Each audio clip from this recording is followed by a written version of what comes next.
All right, can everybody hear me okay? Just before I begin, I'm really honored to give the talk, the plenary talk, Dave Beazley. I'm actually stunned to see so many people out there. I was actually chair of the Python conference in 1998 when it had about 200 people, and it just about killed me. So I would actually like to have everybody applaud Jesse Noller again. It's just amazing.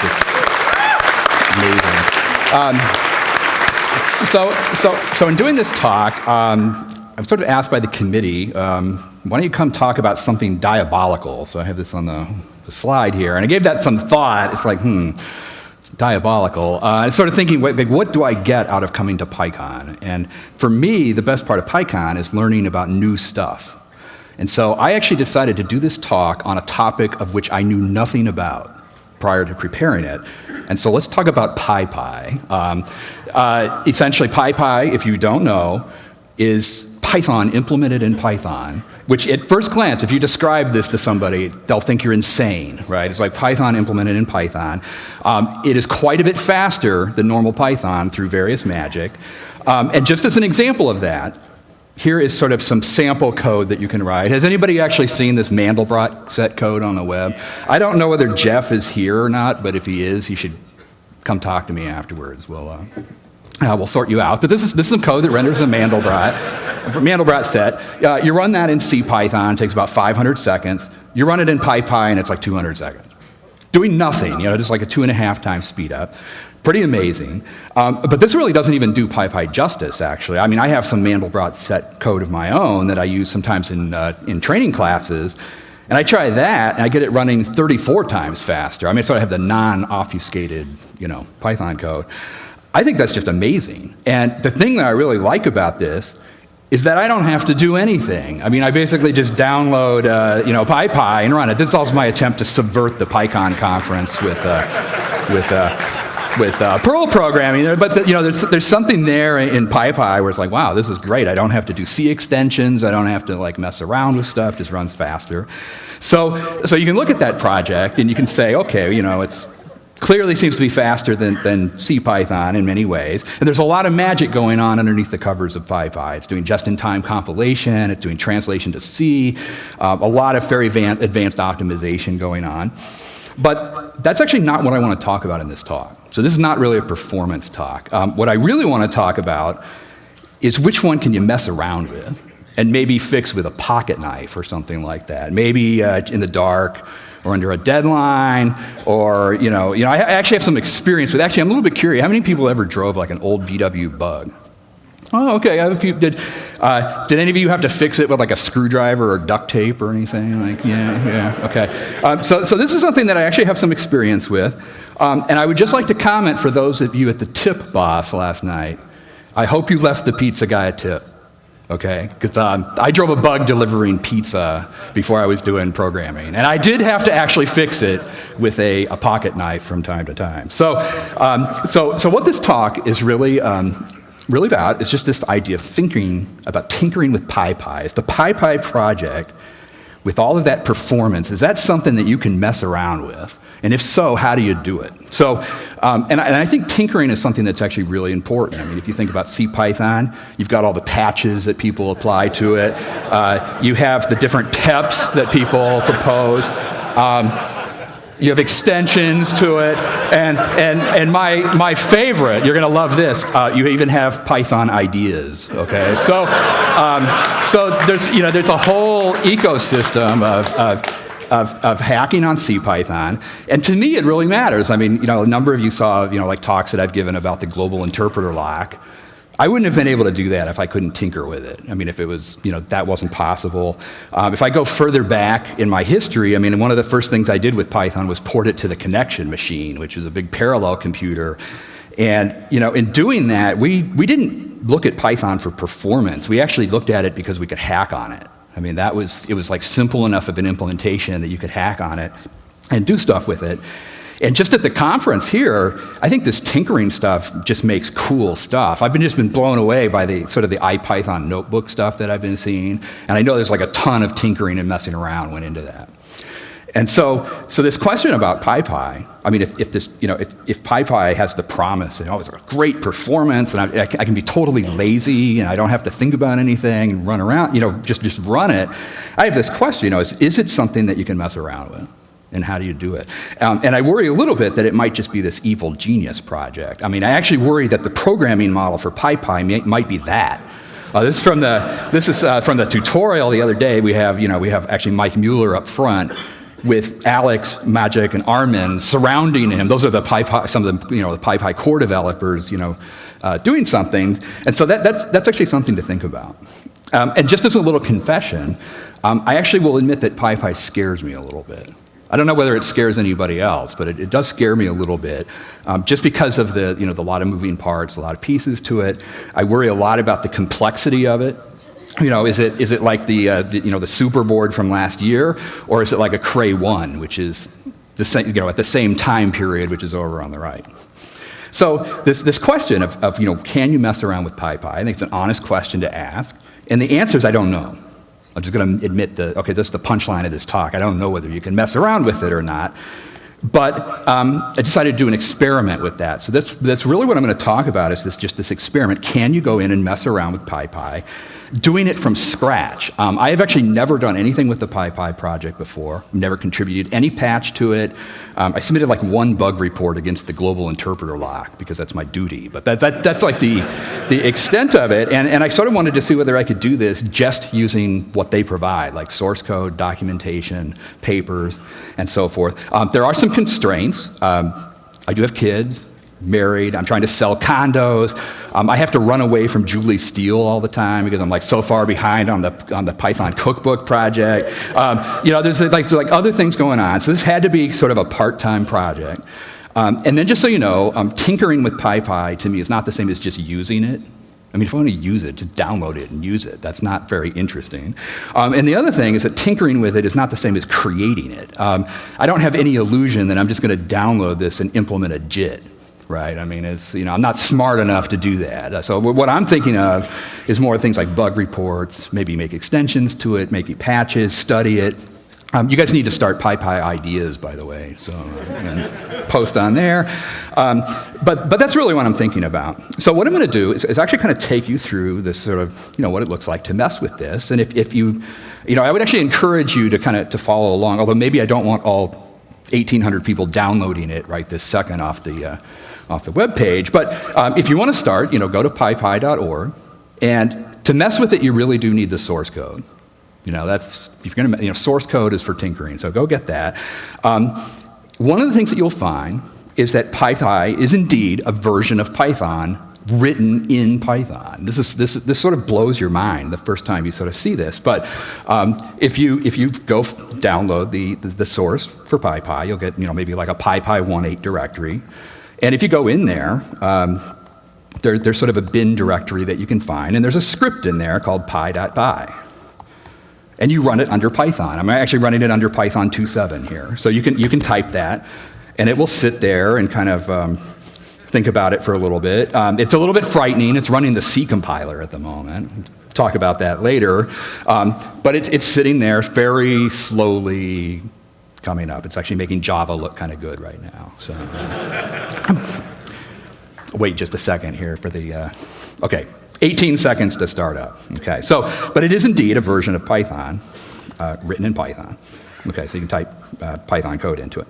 Now, you probably would not want to use it like that. I mean, the performance of that is terrible. I think Alex Gaynor at one point told me it's like 2,000 times slower than Python or something. So you wouldn't do that. And it turns out that what you really do with PyPy is you have to translate it into something else. And this is where your head will start to spin a little bit if you look at this project. Essentially what they tell you to do is that if you want the really high performance version of PyPy, you've got to go through this translation step. So what that looks like, let's get out of that.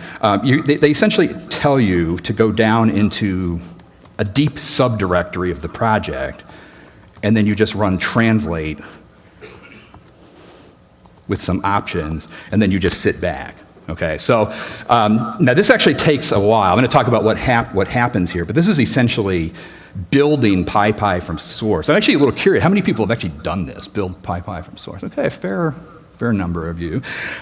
Since I'm going to live dangerously, I'm going to leave that running on my machine on battery power. It will serve as a natural cutoff for the end of the talk, probably in about 15 minutes. So you can build that. And actually, one of the sort of the most formidable things about PyPy, at least to me as an outsider, is actually this build process. This is a little movie of what it does, running significantly faster. Okay, so if you start building PyPy, it starts going through Mandelbrot sets and all these things. I'm starting to get terrified because I already hate make files, and they might as well just put like a keep out sign on it saying go away. But what is actually happening here is pretty amazing. Okay, well, first all the facts. This movie is running 64 times faster than normal. Actually takes a few hours to do this. Just in contrast, building CPython takes about 90 seconds on this machine, so it's significantly longer build time. What it's actually doing, actually one thing before we get to that, one immediate problem is actually finding enough RAM to do this. I only actually have 2 machines where I can build this thing. One is my laptop with 8 gig of RAM, and the other is an Amazon 2 extra large instance with 17 gigabytes of RAM. So finding a machine to build PyPy is a little bit of a challenge if you want to do that. Now, what it's actually doing under the covers is it's actually taking PyPy and turning it into C code. If you go look at it, it actually creates almost 10.5 million lines of C code spread across 800 files. It's about 350 megabytes of source. That's actually what it's doing right now. Is it's basically getting ready to write C code out. One consequence of that, it does take a lot of memory, and it might actually break the C compiler. I've had that happen on a number of occasions where you compile it, it totally breaks your C compiler in the process of that. And you look at that, and I mean, one of the things that you might look at, you would see that and say, well, that's just insane, I'm going to run away from it. You can also look at it and say, well, that's just amazing. Dare I say diabolical, my favorite word there. I mean, it's a very intimidating part of PyPy if you're going to do it. And so what I wanted to do is actually kind of take you into the bowels of that a little bit and just sort of see, well, what's going on there? So one of the things that you should know if you're going to tinker with the PyPy project is that it's implemented in a subset of Python called RPython. And this is actually something that I found really confusing as an outsider. I'd always heard that that PyPy was implemented in this quote RPython, and I had never really looked at it very deeply. And to me, I always thought, maybe RPython is like this special interpreter, kind of like CPython. It's like a special interpreter, or maybe it's instrumented in some way, and something like that. That's not what's going on at all. It turns out that this RPython is just a restricted subset of the Python language that runs as Python code, but it's not really. That's about the only similarity. And pinning down what RPython is turns out to be a little bit tricky. I'm having a little bit fun at the PyPy guys on their documentation here. One of the things that they write is that RPython is basically everything that will go through the translator, which is kind of another way of saying that Python is everything that runs without a traceback. Okay, it's not really, it's a little bit hard to kind of, to like pin that down. I was like, okay. So you can go reading about this. I mean, there are papers and stuff. There's, a fair amount of documentation on what's happening here. To be honest, I actually find the documentation a little bit hard to read just at first glance because it assumes knowledge of a lot of different parts of the project. Okay, so you might have to read that multiple times. There are some papers that kind of give you these high-level pictures. But as far as like hacking on PyPy, this is only tangentially useful, I think. It's like a high-level view, but it's a little bit hard to dig my brain into it. If you dare, you can go look at the detailed tech report. I probably never should have looked at this. If you can't read that in the back, they can't read it any better in the front. This is from a tech report from funding, I think, from the EU.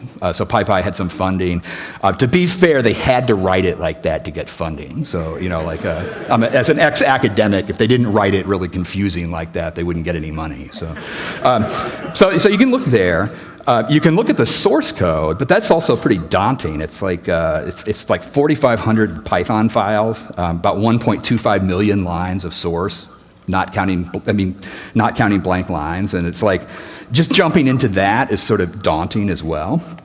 There are some blogs about that. Actually, I would pitch these as sort of a starting point. There's a tutorial on writing an interpreter with PyPy that somebody put together. There's a recent paper sort of talking about that. So there are some ways to sort of jump into it. And what I thought I would do here, instead of just talking about it, is just do it. I don't know whether anybody downloaded the source to PyPy this morning, but I thought I would just do a demo of like, what is this RPython business? I mean, what is the deal with RPython, the language that makes up this PyPy project? So to start that out, I'm just going to write a really simple hello program in Python. Okay, so this is this is the little main program. And then if you've done Python programming for a while, we'll put the little check here. Okay, so this is very simple little Python program. If you're coding, you should be able to figure that out. I'm just going to run it to make sure that it works. Okay, Python program works. Now, one of the things that you would ask at this point is, how does something like that get handled by this PyPy tool? I mean, I'm talking about this RPython subset. How does that work? Turns out to use RPython, what you need to do is you need to add just a single function to this that looks like this. What is going on here is this is sort of just identifying the start of your program. It's saying, okay, where's the entry point to your program? And if you've done a little bit of programming in like Java or C, this is going to start looking very familiar. I mean, if you know about like C or Java, you know that you have to write a main function, and you know that the main function has to take like the command line arguments, and you know that it has to return like an integer. I mean, this is like low-level C code. This is what's going on here. It's basically, okay, we're specifying an entry point there, and in order to process this, instead of running it, I mean, this is where a lot of confusion comes up. There is no program called RPython. Like, I don't say RPython hello, because no such thing exists. Okay, it's like, what is that? Essentially what you have to do is you have to run this through the translate program that we did earlier. So to do that, what I'm going to do is just make a little symlink to that, just because it's, I don't want to keep typing it all the time. So I'm just going to take like the translate script out of the PyPy project and just make it available locally. What you can do is you can just say, okay, let's just translate hello.py. And if you do that, what it's doing at this point is it's taking your Python code and actually literally turning it into C code. So it's compiling. It's actually very intimidating what it's doing here. I mean, it's like we're only having like a little 7-line program, and it's kind of churning away on it for a while there, generating C. Okay, so 18 seconds later, and you can look at this and say, okay, it basically made a file called hello.c. You run it, and you get your hello world. Okay, so essentially it's taking Python code, turning it into C code to do that. It just as a little bit more sort of complicated version of this. Okay, let's do something very useful. This is the most practical application in the world, right? We'll do Fibonacci numbers because it's so useful here. Okay, having trouble hitting the control key there. Okay, yeah, this is the very useful version of this. So. If we were at a Node conference, we'd be doing this async, of course. So what we're going to do here is we'll just print out like okay, there's like a different version of this. So this is code which I hope computes like a Fibonacci number on the command line. And just to sort of see what this RPython is giving you, I'm gonna just time like how long it takes to run this, just using like a normal Python, the normal Python interpreter. Okay, so this is going to compute 36 Fibonacci number using a horrible algorithm, by the way. Kind of did that on purpose. You'll run this, and it comes back and says, okay, it takes like 8 seconds. Now, if we run this through the translate program, and wait, the obligatory 20 seconds here. Okay, so we gotta watch that. Start drawing fractals and things.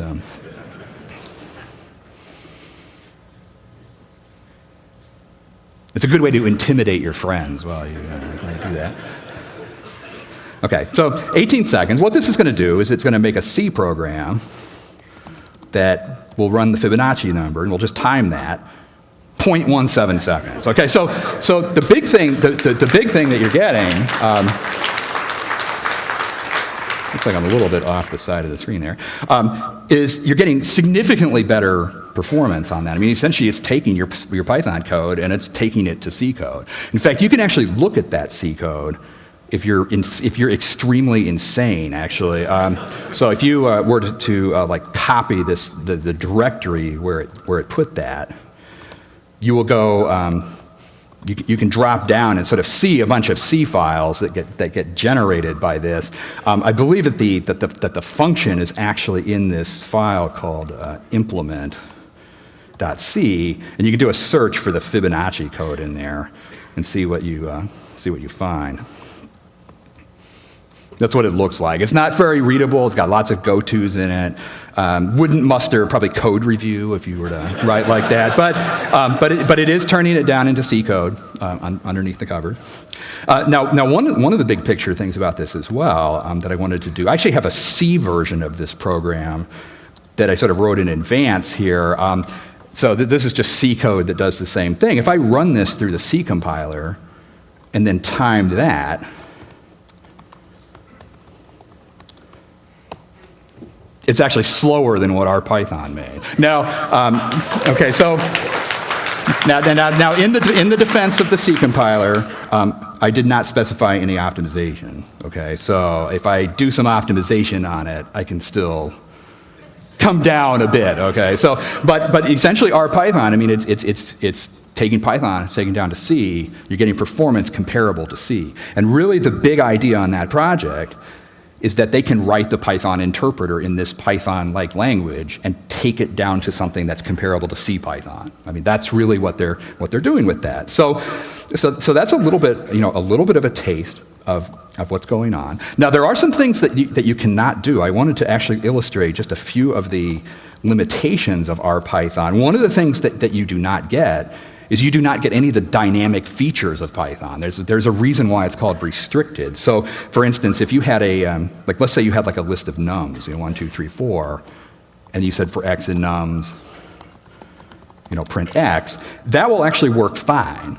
But if for some reason I were to make that list have something like a string in it, that would actually blow up RPython, because essentially it's like a type-checked version of Python, and it actually expects things to be kind of a consistent type. Just to sort of see, what would happen with that, just so you know, if you have any kind of type error in the system, it will actually blow up with a fairly big traceback that looks something like that. I mean, it will hit that.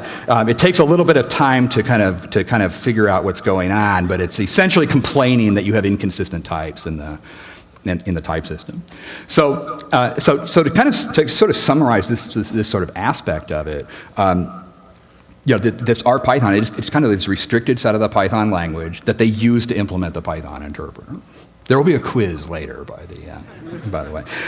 One other thing that I just wanted to throw in here real quick as well is that this RPython also has the ability to talk to C code.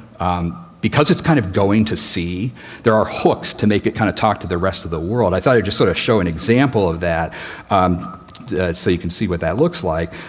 Essentially, there is sort of a whole low-level like remote function interface. If you've ever used something like C types, RPython actually does something similar to that. Essentially, you can say things, hey, I want to call like the sign function from the C library, and then you can sort of attach like a type signature to it. I'm going to keep my fingers crossed that I actually remember this correctly. Okay, so you can do things like that. I don't know, let's just try it. Okay, so what I'm doing here is I'm actually declaring like an external function from C and just bringing it into my program, and then what I'm doing is calculating that down here. Okay, let's just try this and see what happens. That's another aspect of this the RPython. It basically has the ability to sort of go to the outside world and then call external function.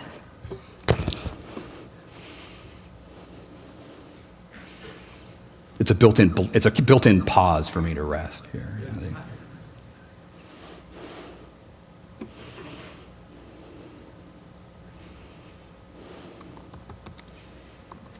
Oh, it's not a Python program anymore. Okay, so now you're getting like values of the sign function.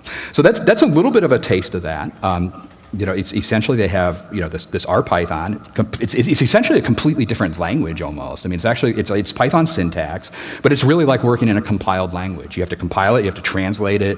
It's a little bit restricted. One thing that you should know is that if you love Python, you probably hate RPython. Just say that up front. It's not a very pleasant environment to work in, but that is the language of PyPy.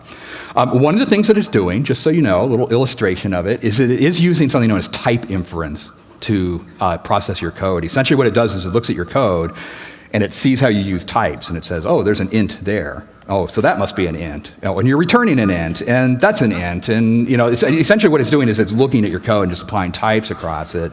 And you really need to think like C programming if you're going to do that. And so what ends up happening is you need to think about what happens with this, with your whole program. Essentially, what RPython is doing is it looks at this whole implementation of PyPy, and it just starts walking the code doing type inference. So it sort of starts with that main function, and you can think about it just exploring like every single branch of your program until it finds all reachable places of code. And if you want to imagine sort of, like one of the things to imagine is like what happens with that if you're doing like tens of thousands of functions. That is actually what's going on in that build process, is it's sort of walking every single possible control flow branch of the entire PyPy interpreter and figuring out what to do with it. It's actually pretty mind-blowing, actually, that it does that. And sort of a key insight on understanding PyPy is that all of the code that can be reached doing that is actually what this RPython language pertains to. So what ends up happening is it takes the source of PyPy, gathers the whole thing up, translates it to C, and then writes out an executable. So that's what's going on in the build process of PyPy. And I actually find it staggering that they're doing that. I mean, it's so amazing what's happening there.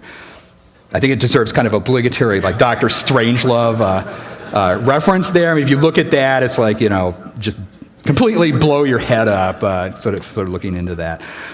So understanding that part of PyPy, it is something that's very, very intense. Fully understanding it is probably very difficult.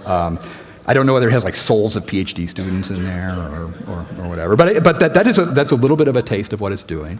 One of the other things that I wanted to do is actually just talk a little bit about what it does under the covers. I actually got interested in this early on, and it was probably a mistake to go digging under that, lifting up that rock to sort of see what was there. But essentially one of the things that happens is you might look at that translator and you say, well, how does that thing work? Like what does it do? Does it take your Python code and does it parse it through a compiler or something like that? You might look at that and say, oh, does it take my functions and run it through like a lexer and a parser and all that? Turns out that it does not do that. What it does is it actually knows that basically inside it says, hey, Python already parsed all this code for me. Why would I do it again? And it turns out that it doesn't even operate off source code. I mean, this is actually very mind-boggling about that tool. It never even looks at your source code. What it does is it operates entirely off of code objects. Now, this is a little bit subtle, but one of the things that you might know about Python is that when you write functions, they get compiled down into bytecode. And that bytecode is what goes in a PYC file, amongst other things. Turns out that is what that translator tool looks at. It looks at bytecode and translates it directly from that. And so here's kind of the big picture on it. If you know how Python works, essentially what CPython does is there's a little bytecode interpreter. It runs bytecode, okay? So it runs those code objects. That is what PyPy is doing as well. It turns out that in PyPy, there is a bytecode interpreter as well. It just happens to be written in Python. Okay, that's actually the whole point of the project, right, is to write Python in Python. So there's a Python bytecode interpreter in there. And what they do, and this is just like utterly mind-boggling, it turns out that the PyPy bytecode interpreter is modular enough that they literally lift it out and put it into the translate program. And then they use it to run your program in the abstract. If you think about this too long, what you'll end up finding is that PyPy translates itself into C using itself. Okay, so you need like this is where like a coffee addiction helps, or 5-hour energy or something like that. So it's probably best not to think about it too much, but that's insane if you look at the code. And really what it's doing, just to kind of give you a sense on it, is it's running the bytecode of the program kind of in the abstract, instruction by instruction, and then it just sort of records what ends up happening, and then it reconstructs the structure of your program as a huge graph. And then it takes that graph and then it drops it into C code. I'm going to not go into further details about that, other than to say that it's really, really hairy there. Okay, so everybody okay with that? How about you in the back? You okay with that? Okay, so that's what it's doing. Now, one of the problems that I'm going to talk a little bit about some of the problems that I've had trying to figure this out. As an outsider coming into PyPy, one of the tricky parts is that everything is in Python. Has anybody ever had that thought? Like you wake up in the morning and you're like, boy, it'd be really cool if everything was Python, like the operating system and the compiler and the shell and the network stack and the browser, and it's like you will love PyPy if you ever wake up like that, because literally everything is in Python. And that actually makes it very difficult to sort your head around it, because it turns out that a lot of the implementation, you have Python files where there's two different programming languages existing at the same time that both have Python syntax but different semantics, okay? So you might have some file where it's like full Python in some of it, and RPython in other parts of it, and you have this question of like, well, which one is it? It would be kind of like the same, not to pick on PHP, it'd be kind of like the same if like PHP had the same syntax as HTML, right? It's like, like how, like what? Well, it wasn't meant to be a low blow. This is tricky, though. It's like if you have like two different languages with the same syntax in the same file, that's a little bit tricky. I can tell you what the PyPy guys do. These doc strings pretty extensively. So you will see. It's like they will put a doc string in there saying this is not our Python. And it's actually enforced in the translator. Like if that translate script even hits anything with that in there, it will break. It'll basically say no, I'm not going to do it. It's like I'm going to feel bad comparing it to PHP there. Okay. Well, but it is, it's a really tricky thing to wrap your brain around. And then if you even think about it further, you sort of think like, well, why would you even do that? Like, why would you write code that has like both normal Python and RPython in it at the same time? That's sort of insanity. What's going on here is that there are actually two different execution contexts for Python, for code in PyPy. There's basically the context of the translator, and there's the context in the final executable. And essentially the code separates at translate time into one of those two things. And really what's going on here is that the C executable has implementation code, and the translator has metaprogramming in it. And what I mean by metaprogramming is things like decorators, metaclasses, exec, things like that. And just as an example, this is the kind of thing that you might find. This is just an example of what a decorator looks like in Python. So maybe you have a decorator function. You would actually have this thing split up like that. Okay, where like the decorator itself is Python, but the wrapper is RPython, and the application of the decorator is Python, and the function is RPython. Again, this is like really, really, really tough to wrap your brain around unless you've been like in this project for a long time, and I think it's like a really critical thing about understanding the code that's in there. So as far as sorting this out, you have to get this sort of mental picture about like, okay, what happens when? Like generally, anything that takes place at import time is part of the translator, and anything that's reachable through that entry function, that's what RPython is. Very difficult to kind of keep it straight.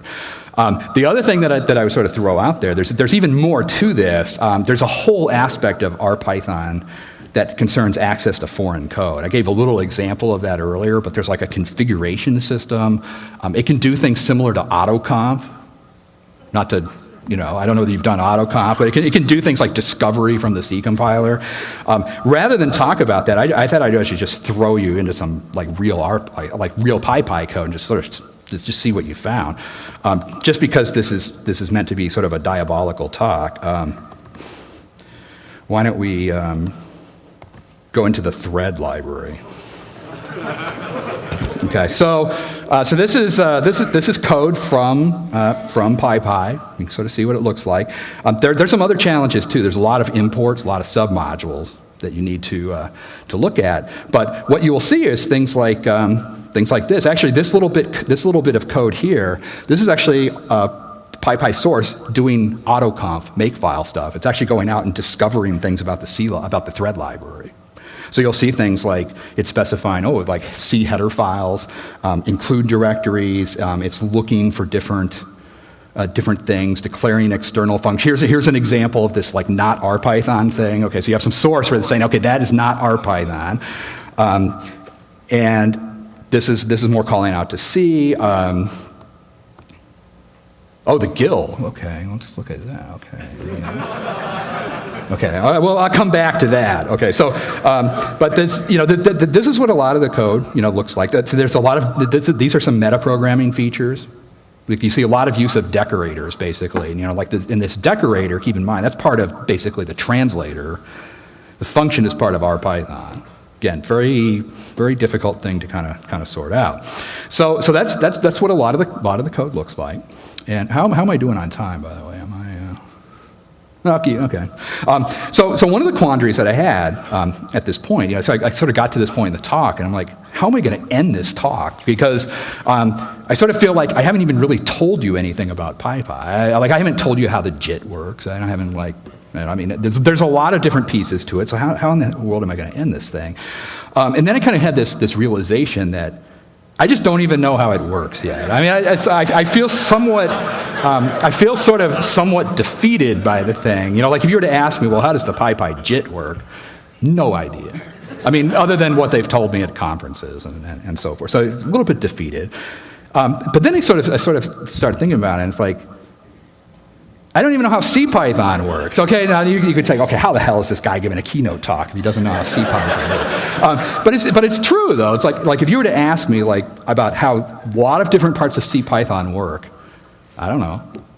How does the Unicode databases, how's that implemented? I don't know. Or how's it's like CPython's a big program. I haven't looked at all that, and I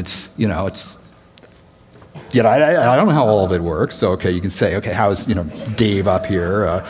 Talking about this, but I think the critical thing is that I know how to use the tools that make up CPython. That's really the critical aspect of this. I know about ANSI C, I know about makefiles, I know about autoconf and algorithms and data structures and things, and so even though I don't know how all of CPython works, I know how to go into it and find out how it works. So if I want to know how the GIL works, I can go in there and find out how it works. Or if I want to know how, the regex module works or something. There's tools to kind of do that. And I think that is really the challenge going into PyPy that you have to kind of overcome, is that project is basically using a different set of tools than you're used to. And unless you're comfortable with those tools, it's just going to be this impenetrable fog of stuff. And it's like you really need to know about what this RPython thing is. You need to know about translation. You need to be really up on Python metaprogramming stuff like decorators and metaclasses and other stuff. It's basically a different vocabulary. I mean, that's the way to think of it. And unless you have that vocabulary, you're just not going to be able to mess around with it. So with that said, this question of how to end the talk, I sort of realized that I actually used to be a professor. This is actually something that somebody wrote on my whiteboard when I was teaching operating systems. Not quite sure what to make of that. So having been a professor, I thought I would end it by just leaving it as an exercise to you to go figure out how Python works. So isn't that what professors do when they get near the end of the lecture? They're just like, or if they don't know, that's even better. They'll leave it as an exercise. So that's kind of the end of that part of the talk. I did want to put a little bit of a postscript on this whole thing by talking about Ruby. Like, okay, where is this going? Okay, so, Ruby. One of the things that you know is that I like to break global interpreter locks a lot. I wake up in the morning and it's the first thing I think about. No, not really, but I've done a lot of work like looking at the Python GIL and things like that. And one of the things that I kind of noticed, I did some benchmarking on some thread stuff. And I came across this benchmark where it's like, okay, Ruby 3,600 times slower than Python, okay, on some thread benchmark. And I'm not willing, I'm not willing to accept some weird result about Ruby and just say, okay, Ruby sucks or something like that. Because something is going on with that. And the question is, what is it, okay? And I did that. I mean, actually, I was invited to speak at the RPython conference, which is like a Ruby Python mixed conference. I thought, oh, it'd be kind of cool. Let's go look at the Ruby GIL. I'm not a Ruby expert. I downloaded the source code for it, but I was able to kind of look at their GIL in pretty short order, like an hour or two. It's like find it. It's like, oh, okay, and mess around with it. I will say that performance problem that they have there is a more extreme example of a performance problem that Python 3.3 has. That's a topic for a different talk, but it's, I went in there and filled it around with it. And just to be clear about that, I could not write a Ruby program right now to save my life, okay? I mean, if you asked me, oh, Dave, you're going to die unless you write like some Ruby program up here, that'd be over, it'd be game over. So, but the thing is, I had like basically the vocabulary to go in there and understand it, like basically C code and how to tinker with it, how to look at it. And the whole reason that I did this talk is that I encountered that same problem in PyPy. It was basically totally lost with trying to figure out why. I mean, it was, I had a benchmark with PyPy maybe a year ago. Similar performance, I went to look at it, and I just felt completely beat up about it. I mean, I went into the source, and it's like, I'm way out of my league here, because I just don't have any basis for understanding what's happening. And so that was really kind of, maybe the inception of this talk is, maybe I need to, do a little side project to figure out what is going on with PyPy to see whether you can tinker with it. And, and by presenting it, maybe, sort of having other people kind of get a little bit of a head start or a jump on it if you wanted to do it yourself. So some parting words on the talk, this question of can you tinker with PyPy? I'm not sure. Okay, I'll be honest, it's a non-trivial thing to go in there, but I think you should do it anyway. Partly because it's a cool project. You'll see a lot of neat things in there. They need more love too, they need more people on IRC asking questions and stuff. So there's a lot of neat things in there. If you go in there, you might find some things that they're kind of wild. Or VMs, I don't know, it's full of stars or VMs. So that's kind of the end of the talk. I guess my hope is that you learn at least one new thing by sort of going through that, or at least just kind of an idea of what that project involves if you ever want to mess around with it. Just some special thanks. Alex Gaynor and Magic did help me out with some occasional questions on Twitter and things like that. I also tried this out at the Chippy meeting for a couple of months. There's some extra talks you can find online that has me going into more detail behind the scenes of what's going on. If you're interested in that, you can look at that. So I think that's it. I don't know where I am on time, but we have time for questions or. No time for questions. No, nobody's going to ask me about copyright or anything. Okay. So. All right, thank you very much.